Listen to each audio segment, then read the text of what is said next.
নমস্কার, আমি doctor Anand Sikdar, gynaecologist, laparoscopic and robotic surgeon. আজ সার্ভাইকাল ক্যান্সার অ্যান্ড তার প্রিভেনশন নিয়ে দুটো কথা বলতে চাই। সার্ভাইকাল ক্যান্সার একটা এখন বিশ্বের অন্যতম ইম্পর্ট্যান্ট একটা বার্নিং ইস্যু হয়েছে, যেহেতু এটার এখন সংখ্যা অনেক বেড়েছে। অনলি ইউএসএতেই এক বছরে প্রায় 36,500 লোকের সার্ভাইকাল ক্যান্সার ডিটেক্ট হচ্ছে, এবং ইন্ডিয়াও তার মধ্যে একটা লিডিং পজিশনে আছে। তো সার্ভাইকাল ক্যান্সার নিয়ে এখন কেন এত বেশি কথা হচ্ছে? সার্ভাইকাল ক্যান্সারটা অ্যাকচুয়ালি একটা প্রিভেন্টেবল ক্যান্সারের মধ্যে পড়ে, যেটা আমরা অনেক আগে থেকে প্রিকশন নিয়ে প্রিভেন্ট করে উঠতে পারি।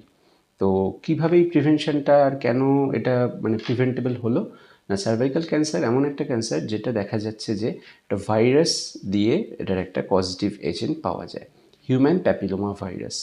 এই ভাইরাসটা আমাদের কম বেশি সবাই আমরা জেনিটাল ট্র্যাক্টের মধ্যে দিয়ে ইনফেক্টেড হই, বাট কোনো কারণে যখন ইনফেক্টেড এই এইচপিভি ভাইরাসটা লোকাল এরিয়ায় ইনট্রুড করে, তখন সেখানে ক্যান্সারাস গ্রোথ হতে দেখা যায়।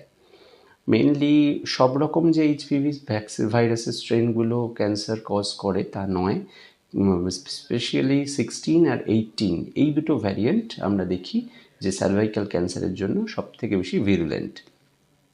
তো এইচপিভি ভাইরাস যারাই কি ইনফেক্টেড হচ্ছে তারাই কি পরবর্তীকালে সার্ভাইকাল ক্যান্সার গ্রোথ হচ্ছে? ঠিক সেরকমটা নয়।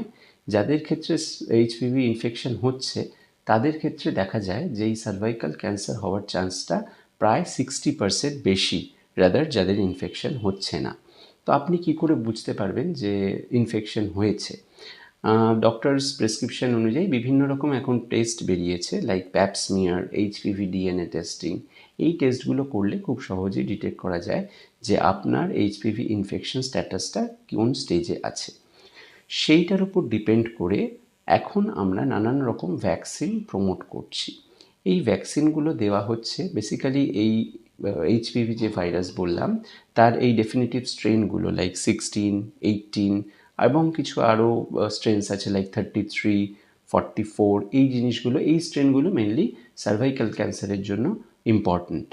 তো আজ এই এইচপিভি ভ্যাকসিনটা ওয়ার্ল্ড ওয়াইড খুবই জনপ্রিয় হয়েছে, তার কারণ এই সামান্য একটা ভ্যাকসিনের জোরে আমরা এই মারণ রোগ ক্যান্সারের হাত থেকে পেশেন্টদের অনেকটা পর্যন্ত বাঁচাতে পারি।